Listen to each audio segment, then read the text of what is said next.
अभी अभी भारत से एक बहुत बड़ी चौंकाने वाली खबर आ रही है। भारतीय युवा, जी हाँ, इंडियन यूथ अब अपनी नाइट लाइफ, शराब और स्मोक से दूर भजनों की तरफ रुख कर रहा है। अब क्लब में डीजे नहीं, बार में वोडका नहीं, बल्कि राधे राधे, जय श्री राम और हर हर महादेव गूंज रहा है। इसी नए ट्रेंड को कहा जा रहा है भजन क्लबिंग। और इस वक्त हमारे on ground reporter Sanjay Tomar ji एक ऐसे ही लाइव भजन क्लबिंग सेशन को कवर कर रहे हैं। आइए रुक करते हैं सीधे जमीन पर। हेलो संजय जी, क्या मुझे सुन पा रहे हैं Sanjay ji? Hello hello hello. जी हाँ, मैं आपको सुन पा रहा हूँ। हाँ लड्डू जी, हाँ लड्डू जी, मैं मौके पर मौजूद हूँ। यहाँ पर एक लाइव भजन क्लबिंग सेशन कवर कर रहा हूँ। हाँ लड्डू जी। आपको कितनी बार बोला है? लड्डू जी नहीं, लड्डा जी। हाँ वही लड्डू जी, लड्डू जी।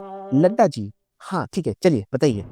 तो जैसा कि आप देख पा रहे हैं, हमारे पीछे हजारों लोग भजन की थिरकन पर थिरक रहे हैं।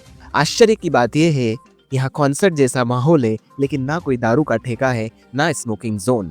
दारू और सिगरेट की जगह चाय और छाछ ने ले ली है।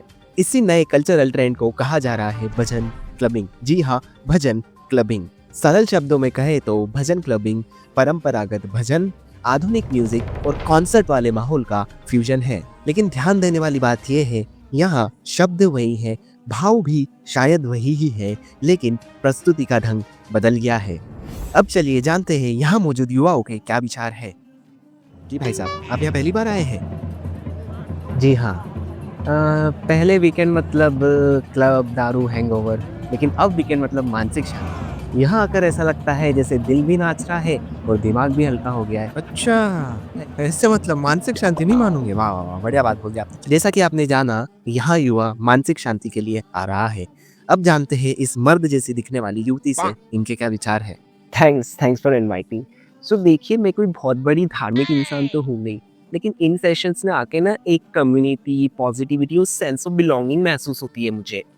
तो यस, मतलब I feel very lonely at times, and coming to these jamming sessions have been real therapy sessions for me. And you know what, मैं सच कहूँ तो एक सोबर हाई देता है। You know the sober high? हाँ, हमें पता है सोबर हाई। बाकी के दर्शकों को स्क्रीन पर दिख जाएगा सोबर हाई क्या होता है। ज्यादा ज्ञान मत बांटिए, जितना पूछा उतना ही बताइए।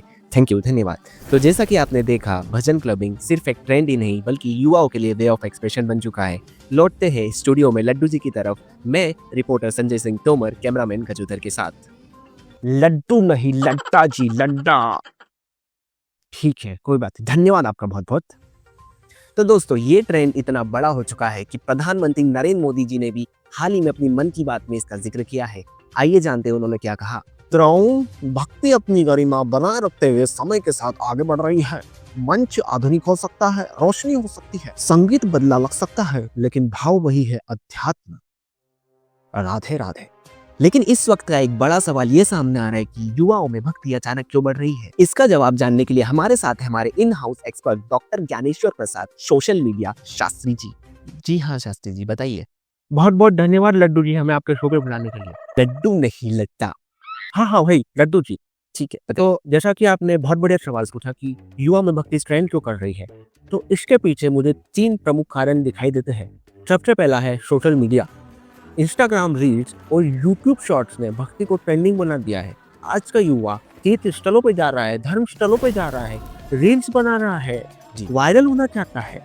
अब भजन से सिर्फ मंदिर तक सीमित नहीं है, बल्कि इंस्टाग्राम फीड तक पहुंच चुका है। अच्छा, ऐसे में क्या हो रहा है ना कि भक्तफ्लुएंसर की संख्या बढ़ रही है। अब भक्तफ्लुएंसर्स क्या है, तो इस पे एक बहुत ही डिटेल वीडियो बनाया है, ओपन लेटर ने, जाकर जरूर देखिएगा।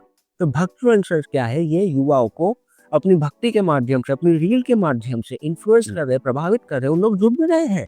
दूसरा कारण दिखता है मुझे संत कल्चर का रिवाइवल, मतलब भारतीय युवा की संतों के प्रति श्रद्धा वापस से जागृत हो रही है।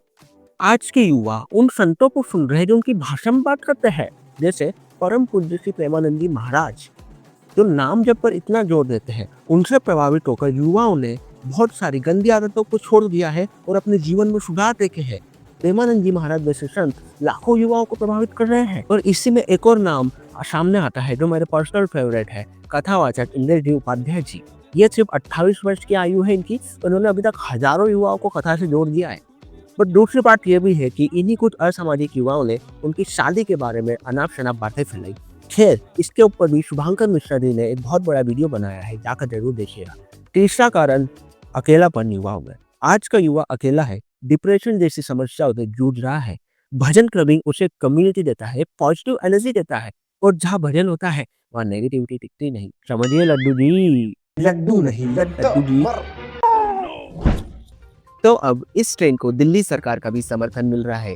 वो भजन क्लबिंग को रिलीजियस टूरिज्म से जोड़ने की तैयारी कर रही है। ये न सिर्फ संस्कृति को बढ़ावा देगा बल्कि रोजगार के नए अवसर भी पैदा करेगा। लेकिन इन सब के बीच एक जरूरी सवाल ये उठता है कि क्या हम भजनों को वैसा ही सम्मान दे पा रहे हैं? क्या हम भक्ति को फैशन में बदल रहे हैं या फैशन को भक्ति बना रहे हैं? आइए जानते हैं कुछ युवाओं के विचार। Source BBC documentary. Bhajan clubbing is that kind of event जहाँ पे सिर्फ जोर जोर से ना भजन नहीं बज रहे हैं, आप उसके अंदर लीन हो, आप इतना मस्ती कर रहे हो कि कौन आपको क्या देख रहा है आपको कोई फर्क नहीं पड़ता, या कनेक्टिंग राइट, और उसमें बीच भी आ गई, इंजॉय भी आ गया, है ना। वी थॉट कि अगर हम ट्रेडिशन को थोड़ा मॉडर्न के साथ मिला दें तो हम यंग जनरेशन जो आजकल बहुत स्पिरिचुअल हो रही है उनको हाफ वे मिल सकते हैं, एंड हम उनके लिए कुछ ऐसा लेकर आ सकते हैं जो उन्हें इंटरेस्ट करे।